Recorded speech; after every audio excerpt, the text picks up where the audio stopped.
I think it feels really great. It is really a great achievement. It's something that 90% of the entire world did not really give us a chance. Nobody really believed we can pull it off, but we did. And, it is a great satisfaction to me personally as a person and also to the organization. So I think we've done very, very well. And there are quite a lot of things when you look at where we're coming from. Nigeria being an oil-producing country, and we've been importing petroleum products for the last 35 years. It just doesn't make sense. I think no regret. I would have said that, yes, maybe a bit of regret if we hadn't succeeded in delivering. But, to tell you the truth, it was a it was a monster. Monster in the sense that, like what I keep telling people, if I knew how difficult it was sort of putting this kind of, edifice, this kind of refinery, I wouldn't have started at all. But, by the time we realized that it was a very difficult thing, we had already started. So we had no choice than to deliver. This part, Francine is delivering the project on its own. We never ever expected the kind of challenges that we face. We launched the project in 2013, and then we had a lot of problems with the state governments. It's not the federal government, because we have 3 tiers of government. So while we bought a land, it was in a state not far away from Lagos, and the guy dribbled us for almost about 3.5 years. And we had to now move the refinery to Lagos. We got to Lagos, we had community issues. So it took us really 5 years to start. Just battling here and there. After we had already taken loans of about 2.4 billion to start, and interest was counting. But then still, we went ahead. Then again, the challenges of building that kind of, project, we realized that, we had to build our own port. We built the port. After building the port, we realized that nobody could supply us with cranes, equipment. So we had to take something that people don't know or they don't realize. What we did now, we now made ourselves as the EPC contractor, which is engineering, procurement, and construction. So we did it on our own. And because we have never, ever handled this kind of project, this kind of project are handled by SIFEM, by Bechtel, the big guys. But we took that challenge. And that is why people believe that, no, it will never work. So, subsidy is a very sensitive issue. If, I believe the problem is not only the subsidy, it is a problem that, once you are subsidizing something, then people will be blotting the numbers, and government will end up paying what they are not supposed to be paying. But this, our refinery, will bring quite a lot of issues out there. It will show the real consumption of Nigeria, because, nobody can tell you. Some people say 60 million liters of gasoline per day. Some say, no, it's less. But right now, if you look at it, by us producing, everything can be counted. Right. So everything can be accounted for. And most of the trucks or ships that will come and load from us, we are going to actually, put a tracker on them to be sure they are going to take the oil within Nigeria. And that, I think, can help the government to save quite a lot of money. So all countries have actually gotten rid of subsidies. Let me give you an example. Saudi Arabia used to give what Saudis, the citizens, believe that, look, oil is our own God-given gift. So the government shouldn't charge us for it. So government were selling it at a very low price. But today, as we speak, gasoline is about 40% cheaper in Nigeria than in Saudi Arabia, which I think it doesn't make sense. That is one. Number two, our price of gasoline is about 60% of the price of our neighboring countries. And we have very porous borders. So it is not sustainable. The amount of subsidies that were paid, government cannot afford those subsidies. You see, we have a choice of either when we produce, we export, and when we produce, we sell locally. But we're a private company. And yes, it's true, we have to make a profit. We build something worth $20 billion, so definitely we have to make money. The removal of subsidy is totally dependent on the government, not on us. We cannot change, price. But I think, the government will have to, give up something for something, So I think at the end of the day, the subsidy will have to go. But what we have done now, with the government, which I think I must really thank the President of Nigeria, President Bola Tinubu, very creative idea that, okay, fine, you know what, we will sell you the crude in Naira, you also sell in Naira. So now we're working out for the exchange rate. It's going to be priced, normal pricing, if crude is at $80, Brent, we will pay that price. We'll use an agreed exchange rate, and then we will also sell in the domestic market. What that will do is that it's going to remove 40% pressure on the Naira. So, because you see, the petroleum products consume about 40% of our foreign exchange.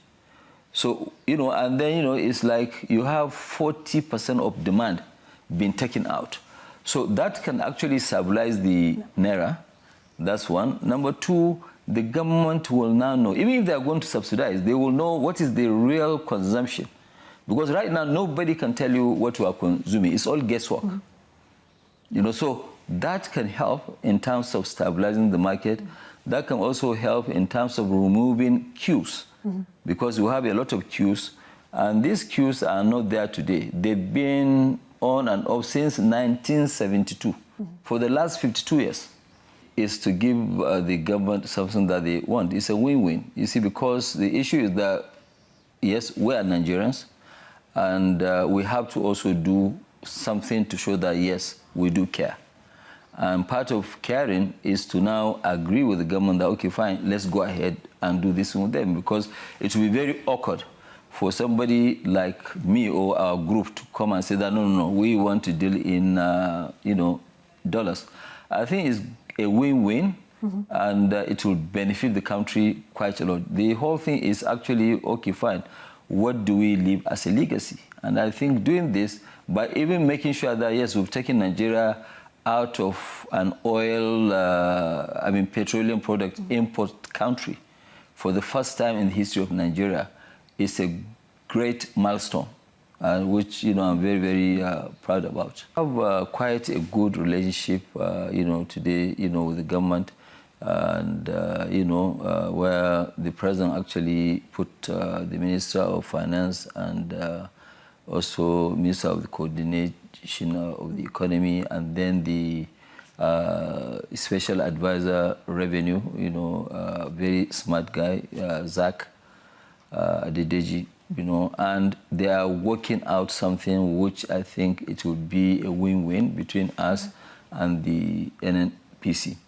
If NNPCs, that is Nigerian National Petroleum Corporation, if their refineries, if they start to work, then Nigeria will be one of the biggest exporters of petroleum products in Africa. In Africa, only 2 countries are self-sufficient, which is Algeria and Libya. But all other countries are importers of petroleum products.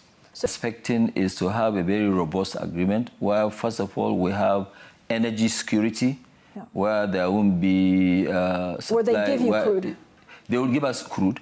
Already we have agreed, like, for example, in October, they're going to give us 12 million barrels, which is averagely about 390,000 barrels a day.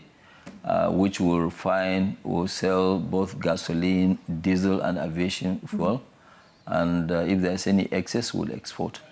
But our refinery is also versatile, where we are producing a lot of things. It's not only these 3 things that I mentioned. We're also into polypropylene, which is petrochemical, which 80% of it is also to be exported. But 20% is what the demand is in Nigeria, which will also sell to help a lot of plastic industries. So, but with the government, I think the agreement will be that, okay, fine, when we take that one, we will now sell to everybody. So it means that 50% or 60% of our petrol stations that have not been working or they've been out of work, everybody will now be at work. Right. It will reduce the cost of having ships floating all over Lome and, you know, I mean, paying demurrage. Demurrage alone, we're going to save over $1 billion. Because it wasn't really a disagreement per se. NNPC bought from us this particular one on the 15th of September at the international price, which they also bought about over 800,000 metric tons of gasoline imported. So the one that they bought from us actually is cheaper than the one they are importing. And so when they announced our price, the guy, I don't know whether he was authorized or, but it wasn't really the real price. What they have announced, yes, most likely that is what it cost them, including profit, including whatever, you know, which they have never added profit to their cost. And then the other one is one that they imported, but the people don't know how much they spent in terms of the import. But their own importation one is almost maybe about 15–20% more expensive than ours. You know, so what they're supposed to do is to sell at a basket price, or if they want to remove subsidy, they can announce that they've removed subsidy, which is okay. Everybody, you know, will adjust to it. But most likely, you know, because in business, it's, you know, I've said this in my interview before, where I said that I never knew that the oil industry mafia are stronger than the drug cartel. It's a big cartel. You know, I will say this anywhere. The issue is that you are right. They can say, okay, fine, you know, to make sure that this refinery doesn't work, we'll keep selling cheaper. But right now, they won't be able to sell cheaper because they will not be able to take local currency. We will take local currency. We have the refining capacity, not only to satisfy Nigeria, we have refining capacity that is almost twice the consumption of Nigeria. But strike a deal. The president has announced soon. It's going to start 1st of October. You know, so I think between now and the next couple of days, they will come out with a very, very clean agreement. It's quite okay because we're going to now have a discussion with the government where we will have the one for the domestic market, which government will not give anybody $1 to go and buy. So people will now, we're going to have like a circular economy in the sense that all the transactions will remain within Nigeria, you know, bankers, letters of credit, everything will be in Naira. But the one that we're going to export, we also have our own plans to make sure that, yes, we don't fall in the hands of some of these sharks. You know, we have our own plans and we're also planning. As they are planning, we're also planning our own because we have to plan to survive, and I'm sure we'll do so. It gives even a very good yield. But, you know, we have to mix different Nigerian one, the WTI, Brazilian, you know, so a couple of this, we have to do that. It depends on what you call the LP model. So if we do that, then we will know which one we'll have in terms of yield. But, you know, our refinery also is designed to produce 93% of high-valued things, you know, from polypropylene, gasoline, diesel, aviation fuel, very small naphtha. Naphtha will only have about 36,000 tons. And then the raw materials for carbon black. But the low residue, which is the cheapest product, is less than 7%.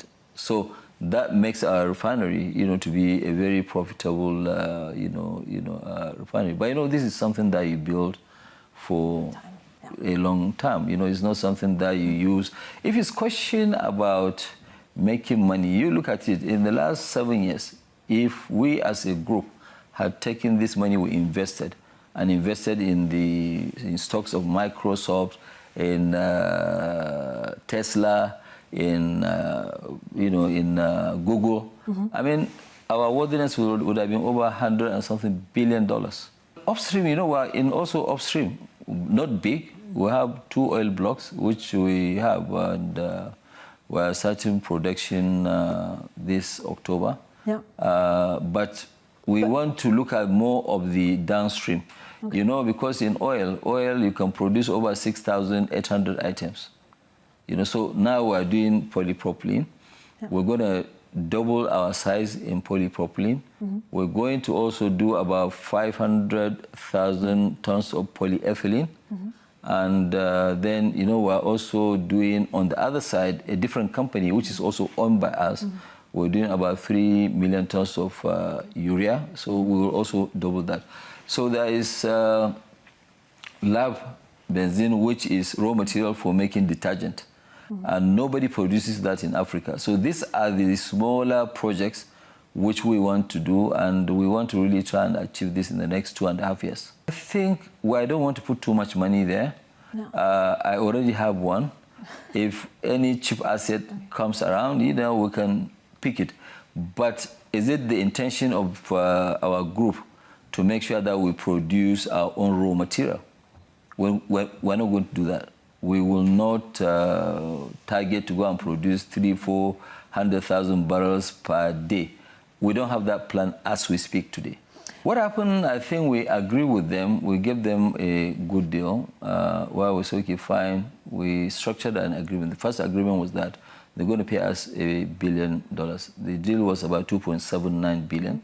And then the balance of the money, $1 billion, which they paid us about a year and a half ago. And then the balance of the money was split into 2. One portion is that every crude they supply to us 300,000 barrels. Then we'll deduct $2. Yeah. And then up to the time they finish paying that, 1/3. The other 1/3 will come out of their own profit. So what NNPC opted out that no. It's a little bit confused. I mean, it's a bit of a confusion. They want this agreement to be changed, where they want to pay cash. They don't want it that way. So we say, okay, fine. We sign another agreement, canceling the other one. The new agreement that we signed was for them to pay us after 1 year, no interest, nothing. After 1 year, they will pay us the balance of 1.8 billion. The month for them to pay was June. And June, they came back to us and said, no, they've changed their minds. They want to remain at 7.2%. So, okay, fine. So we left it. And we own now the rest of the shares. They own 7.2%. And we own the balance of the shares. And that's what it is. But I think they made a big mistake. Finished, dead, completed is 7.2%. That's where we are right now. It's nothing, I mean, they came to us and said, okay, fine, they are looking for some documents. I said, what are these documents? No, you are bidding in terms of, foreign exchange. I said, okay, yeah, we have this, but you are asking for 15 years documents. But anyway, we have them.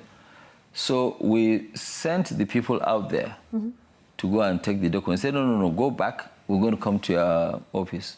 And before we knew it, they were already in our office. The office really was not ready. They visited the office and they didn't talk to anybody. They did not arrest anybody. They just came and, and left just to register an embarrassment, and that's all. But, the way we run our own organization, and that is why when you look at it, Francine, we're the highest tax-paying corporation in Nigeria. Our company paid in 2023 more taxes than the entire banking industry. And that is why, so whatever that we do, because we know that, yes, we're up there. Yeah. Anybody, whether it's a new government or whatever happens, we're the first port of call. Yeah. So that's why our own behavior has to be 100% clean. Anytime somebody wants to ask us, okay, fine, what about your own tax, what about this? Fine, we don't have any issue. People really don't understand also what we add to the economy. But in a very short period of time, people will do understand our own contributions to the economy and capacity. But in the last 1 month or so, we have enough gas. So we have started now running at about 85%. You know, I hope it will continue. But you know, there is also the gas, which is they call it OB3. OB3 is a gas pipeline which is bringing gas from the east to the west, because in the west they have industries, so that's why the demand is. In the east, the gas is there, but no demand. If they have that, which they promise that they're going to finish in October, then we'll have more gas than we needed. You know, so I think that issue is being resolved, and that is why we are also trying to invest more by putting up another plant to double our fertilizer plant from 3 million to 6 million tons. First, at the last time when we had this interview, I told you that, yes, as soon as I finish with the refinery, I'm going to try and buy Arsenal. But the issue is that, you know, everything has gone up. And the clubs too, they are all doing very well. Arsenal is doing extremely very well. That time, Arsenal wasn't doing well.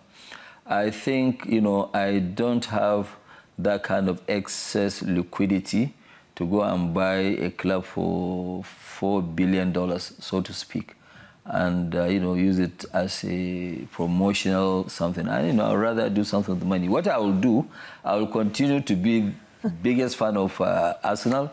I watch their, you know, games every day. Anytime that they are playing, I will watch. So I will remain a major supporter of Arsenal, but I don't think if it makes sense today to buy Arsenal. My money was more needed in completing my project than buying Arsenal.